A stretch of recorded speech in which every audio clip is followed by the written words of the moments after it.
Welcome back to Paris Lesbos. One of us is a pixie, the other is called Rena.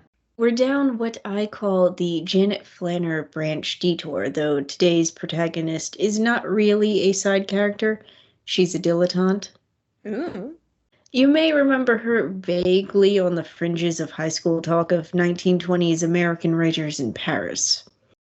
While a writer herself, she stubbornly refused the label even from her friends, just as she stubbornly refused to ever admit she might be wrong. You've probably heard of her magazine, The Little Review. It's Margaret Anderson. Born in 1886 in Indianapolis, Margaret was already considered wild as a child. Her parents were the typical middle-class Americans, but she found that life confining. I just love that all of our famous women start off like a bit rebellious. Well, how else do they get to where they are? Gotta be a bit unconventional from the start. We time skip here to her attending Western College in backwater Oxford, Ohio. Oh, Oxford. Not the fancy Oxford. She managed to study piano rather than Greek, as she'd played the instrument for years at that point. She also didn't want to return to her middle-class home after 4 years. Instead, she told her father that she wanted to go to Chicago. Neither parent was keen on the idea, but off she went. Yeah, Chicago. I mean, we hear of the big city with all of its dangers and vices. Margaret first wrote to Clara Laughlin, an editor in Chicago, asking if a nice but rebellious girl could leave home. You mean if she could get a job with Clara? I'm not sure if that was her intent, because she literally just asked something about if she could leave home. What was Clara's response to this?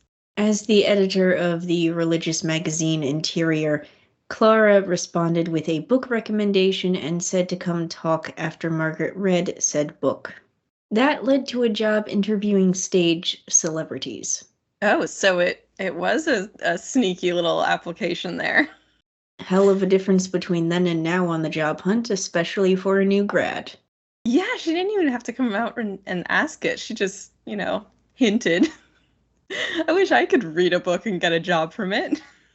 From a cold letter, basically, as well. Yeah, not even a cold call. Yeah, so was that kind of her intro into the biz? Yes, but this does not mean it was a straight shot up. There were speed bumps.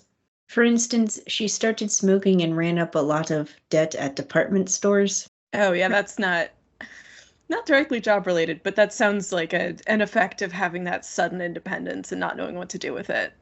In response, her parents dragged her home when they heard that. But 2 months later, Margaret returned to Chicago with her father's approval. So maybe it isn't that they were just handing out jobs like it's nothing. Maybe she was great at convincing people of things. What did she do now? Not back to the newspaper job. Instead, she worked in a bookstore that existed in the same building as a magazine. Margaret was having a decent time now, aside from slight depression when her first lover returned to her husband. Wait, her first lover? What? This has been going on? Apparently. This is some forgotten woman, not very important. Okay, your sources don't have any more info. Still, she began to feel restless despite continuing to call Chicago her city. She decided she was missing organized inspiration. What does that mean? I am not entirely sure. What I do know is that from this thought, she decided to create a magazine, The Little Review. Sounds diminutive. Every business and financial decision to do with this magazine is something she thought would conveniently resolve itself. I'm not sure that's the way that I would go into business, but, okay. Surprisingly, raising money was easier than both she and I thought. She went to a writers' gathering one night, and a guy named DeWitt Wing decided her magazine needed to exist, so he offered to pay for her office rent and printing expenses from his own small salary. Oh my god, who is this guy? He then told Margaret to use ad revenue for the other expenses and to go around asking publishers for backing money. In only a few days, she got $450 in this way. Wow. Forget like crypto scams. Just do this apparently. One weird tip. Next came finding writers, none of whom would be paid. How does that work? For their contributions, she gave them the promise of exposure and thus was able to publish her first issue. Wow. And they're like, yeah, sure, this nobody is gonna get my work out there. Your theory that she's just very good at convincing people is being proven. Yeah, I guess. So what? So I guess now she like has her literary magazine. That's pretty cool. Yes, and now she also proceeds to piss off Floyd Dell over at the Chicago Evening Post. Really, after all of that, she's like had all this luck. So what was the problem? He complained in an editorial that Margaret had betrayed her own aspirations by praising everything and forgetting what criticism meant. The result only helped her sales. Oh, everyone's like, nah, we don't need controversy. Let's just hear about some good stuff. I'm not quite sure why he was complaining either, as several contributions in the early issues were basically criticizing and complaining about modern writing trends, like Sherwood Anderson saying writers fail to search in themselves for material. Ooh, burn. Margaret then lost her benefactor DeWitt's support not long after the third issue, as she had met and praised the anarchist Emma Goldman. Wow. So she's like, yeah, I'm gonna cozy up to all these rich people, but also surprise cameo. Emma Goldman, great. So how? Yeah, I'm sure that was not something that he was a fan of, but what was his response to this? Well, reminder, DeWitt is not rich. He pays for all this out of his own salary, which I'm not sure how he manages to do that and pay his own rent and bills. But, you see, he figured he'd lose his job if he was connected to a notorious magazine while living in conservative Chicago. Oof, yeah. Margaret made everything work after he left, though she had to go back to having a part-time job in order to manage bills. Sometime later, the poet Amy Lowell offered $150 a month for an infinite amount of time in order to promote imagism in the Little Review after Ezra Pound rejected the same offer from her. Dang, so that's an opportunity. And for people who have not heard of imagism, that's like a whole like poetic movement that happens around this time that once we get to HD, we'll talk about. We're not talking about high definition television on here, by the way. Never. Yeah, so that's like an opportunity to be on the cutting edge. That's really cool. So does she take it? Margaret turned her down as she thought Amy would try to control anything she was involved in. All right. So we're staying independent. Instead, Margaret relied on other contributions, so a modicum of independence. She still ran out of money, though. Oof. It was a rocky time, but she kept the magazine going. She also proceeded to meet Jane Heap, who soon became the associate editor and her lover. Oh, all right. Well, that's nice and convenient. The two also continued to frequent meetings with Emma Goldman.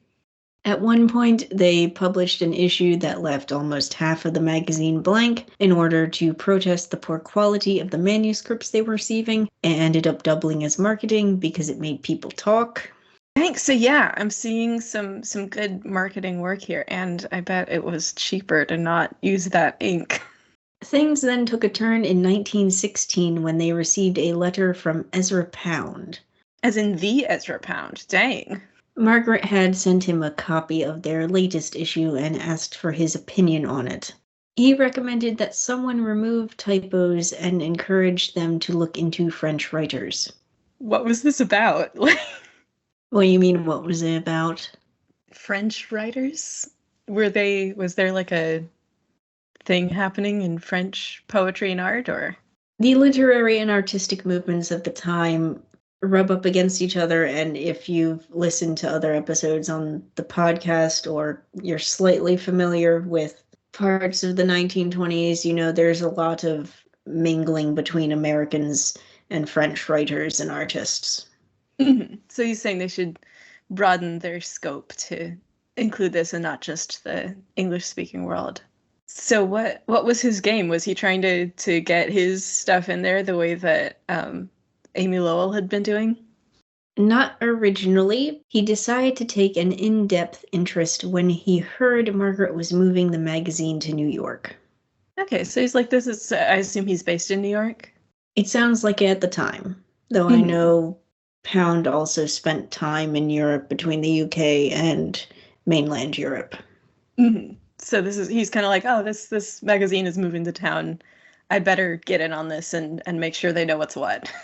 Sort of. You see, Pound started asking questions about circulation and if they'd want a foreign correspondent.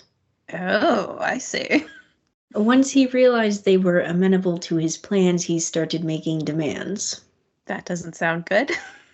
He demanded that he and T.S. Eliot appear in each issue with other acquaintances of his making an appearance whenever they wanted to. That's a lot of editorial control. In exchange, he would pay the contribution fees from an anonymous donor whose fund he had access to. I'm assuming you mean from an anonymous donor fund, as in a pool of anonymous donors? No, there's one anonymous donor who has a fund set aside that Pound somehow has access to. Interesting. Do we ever know who that person is, then? The lawyer John Quinn. That name seems familiar. He might have been an anonymous donor to someone else. So Ezra Pound is a middleman here. You call him a middleman. I think it sounds like he's doing an insider takeover. I mean, there is that too. Like, whatever she was thinking about the poet from earlier, this sounds pretty extreme. Yeah, the rest of this whole setup goes, Margaret can keep all the money generated from the new contributions, and Pound basically orchestrated the lineup for the first New York issue. No, I think you're right. In fact, as Hugh Ford in his book Four Lives says, the little review became Pound's mouthpiece. I would imagine. So what's the deal? Why is Margaret allowing this? Margaret was convinced to his way of seeing things as she'd defend his changes to the magazine, though moving from Chicago to New York was her idea. So she did one thing. Okay, so he's taking it over, but she doesn't disagree with what he's doing. No, but that doesn't mean the magazine was suddenly profitable. Excuse me? After all of that? We are still just staying afloat here, by the sounds of it. Wow. Pound also alienated writers whom Margaret had brought to the magazine before, because they criticized his writing. Oh, oof. Kind of a control freak there. Okay, we have this setup. Where can they possibly go now? Well, Pound convinced Jane and Margaret to serialize Joyce's Ulysses. Oh. You know, that book that had people submitting erotica to Sylvia Beach after she published it. Yeah, that controversial work at the time that a lot of people viewed as straight up porn. In later years, Margaret was quick to defend that she recognized Joyce's brilliance in the text, though I personally doubt that, considering how much emphasis she put on knowing this supposed fact. Anyway, though, through the innumerable corrections as seen in Sylvia's episode, Margaret declared that, "We'll print this if it's the last thing we do." Her friend Alan Tanner said it almost was. He was very right. So, how did that go for them? After the first part appeared in March 1918, some readers were so shocked they canceled their subscriptions. The rest were not as enthusiastic about this work as Margaret was. There were also hundreds of objections written to the magazine as a result. One read, "I think this is the most damnable slush and filth that ever polluted paper in print. There are no words I know to describe how disgusted I am. I reject thinking of you as part of this hellish business. It has done something tragic to my illusion about America. How could you?" Dang. So people had a mixed response. Juna Barnes insisted such letters should not be answered, but Margaret argued with people anyway. Don't feed the trolls, Margaret. Margaret would not be a very good YouTuber. No. So they kept on publishing it, or? They published excerpts for 3 years, and all it ended up being about half the book. 4 times the U.S. censor confiscated an issue and trashed it for obscenity during that time. The New York Times even called Margaret and Jane Heap purveyors of lascivious literature. It shouldn't be surprising then that Margaret and Jane ended up dragged into court in December 1920 because Ulysses was deemed obscene. Dang. So, a far cry from taught in every English major class in college. Are they able to win this case, or? Nope, they were found guilty and had to pay a fine or go to jail. They paid the fine and there were no more excerpts printed. Yeah, I mean, it sounds like they were kind of in a rocky position as it was, so. In the aftermath, Margaret hinted to Jane that she was thinking of retiring the magazine after 10 years, which Jane disagreed with. They compromised and made the publication a quarterly magazine. This did not entirely assuage Margaret's restlessness after the trial. Meeting Georgette Leblanc did. Georgette was a French singer and actress 20 years older than Margaret, but Margaret fell in love at first sight. They were quickly stuck like glue, though Georgette was sometimes off-kilter from Margaret's enthusiasm and flamboyance. Weirdly, I'm picturing the dances from birds during mating season that you sometimes see online with all the puffed out feathers and quickly moving their wings from side to side. Enthusiasm and flamboyance, I see it. So what was the deal with Jane? Were they poly? Was this cool? Jane was not amused. Oof. Jealous of Georgette, Jane began pointing out the Frenchwoman's flaws.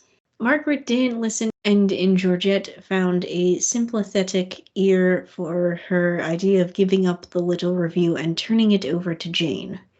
She followed through with that plan not long after. It kind of reminds me of a divorce where the magazine is compensation.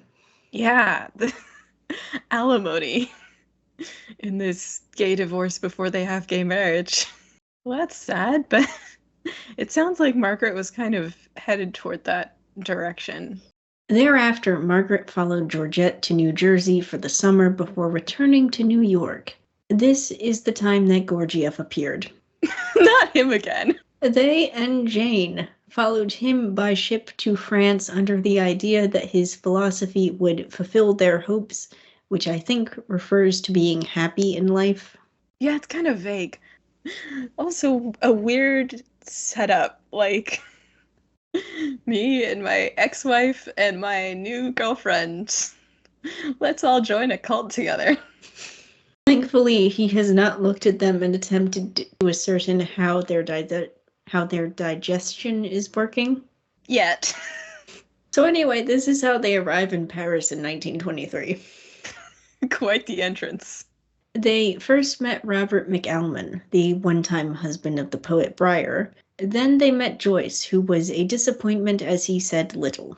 After all that he'd written. The meeting with Gertrude Stein didn't go much better as Stein told Margaret, "You have no right to publish young writers without paying them." Ooh, burn. Margaret retorted that no one else would publish them. Needless to say, the two did not get along. Also, by this point, I am not sure how they're affording things. This might be why Margaret and Georgette moved in with Georgette's sister in Normandy in a drafty chateau. That also did not last long. All right. So this honestly, this seems to kind of be Margaret's MO of kind of like in the way that Spider-Man swings from building to building, and there's that moment of release and possible free fall, but you always get the next one. The biographer Hugh Ford isn't certain if they could actually afford to move out or were just sick of the people they lived with, but either way, Margaret and Georgette left for Paris and a series of small hotels. Then in 1924, they moved into Gurdjieff's Institute. Surprisingly, there are no quotes in Ford's book on what he said to Margaret during this time, so no questioning people's bowel movements by staring at their face this episode. But we can assume that he probably said some pretty wacky things based on what this weird mystic guy has said in previous episodes. For this episode, instead, we have Margaret drifting with Georgette around France. This did not prevent Margaret from falling in with Solita Solano. Oh, and by falling in, do we mean falling in? Yes, there is at least a brief relationship here. Also, here at least, we know where Margaret gets her clothes from and why she wasn't destitute. Oh, do tell? Margaret was not proud of the arrangement with Solita, but it didn't bother her enough to stop. Okay, so is something transactional going on, or? No, but to me, the way the biographer words it makes me think of these sugar baby relationships you hear about on the internet. Okay, yeah. No, I see it. Meanwhile, Margaret did actually do some writing. Oh, wow. So she's not just traveling and experiencing, she is also doing creative works. She began an autobiography. It was part of a plan that she and Georgette had thought of to support themselves by writing books. As a writer, that is a terrible plan unless you're writing shocking erotica or have a stable of ghostwriters. I was gonna say. Both Solita and Janet Flanner took a professional interest in Margaret's book. They encouraged her to rein in her impulse to describe every house that she'd ever lived in. Make the story boring when people wanted to hear about the Little Review and Ulysses. As Janet warned, your war with reality has momentarily become a 30-year war with realtors. Nice. Witty. While Solita did not become Margaret's secretary in the end, she For did once. For once, but she did provide a hotel, wine, and bouquets of tulips every 3 days for the last spring to finish the book. Oh. Said book was published as My 30 Years' War in 1929 and dedicated to Georgette. That's sweet. That same year, Margaret also finally convinced Jane to close the Little Review for good. Margaret decided to ask her former contributors to answer a bunch of questions for the readers in the last issue. Said questions read like those dating prompts on apps like Hinge. Do we have any examples? We have what would you most like to do, to know, to be, and what has been the happiest moment of your life. And what's your favorite animal? And Juna Barnes flat out refused to answer, saying the questions are uninteresting, and she also believed the magazine audience was unworthy of giving these answers to. Ouch. Nonetheless, I'm rather curious what she'd have written. By this point, Margaret and Jane had already been drifting apart, which would only increase in the 1930s and the time after World War II. In fact, they never saw each other again after 1948. Unfortunately for Margaret and Georgette, their books and plans around them did not bring in any money. Fines and rent began to go unpaid. Some furniture was repossessed. Solita was not a great help financially at this point, as she was no heiress herself. By 1934, Margaret and Georgette were living in a peasant's house in a small village, which was thankfully cheap. All in all, the 30s were not a good time. Yeah, no. Ow. In 1939, on the eve of war, Georgette noticed a swelling in her arm. It was a tumor. A doctor claimed to have removed it during surgery afterwards, but Georgette didn't realize how bad this was for another 2 years, which now brings us to World War II again. Oof, and they're not hitting the war in a very happy way. I mean, even even before all of this conflict and bloodshed, they're ill and poor and not making money. Margaret and Georgette end up in Vichy, France, a few miles from the Spanish border, in case they needed to flee through Spain to the US. It's here that Georgette deteriorates. She died a year later in 1941. Margaret was now alone, and she stayed in that small house until her own illness decades later. As she neared the end, Margaret said, "I shall die as I have lived. I shall just go into a dream." She went to that dream on October 15th, 1973. Wait, 1973. So we just did a really huge time skip. Do we know anything about what she did in her last couple decades? No, because it appears that no one bothered to write it down. Dang. I guess middle-aged women just don't exist. All right. So after a quick search, I can say, though I'm not entirely sure of the validity of these sources, that it appears Anderson did write out the rest of World War II in New York and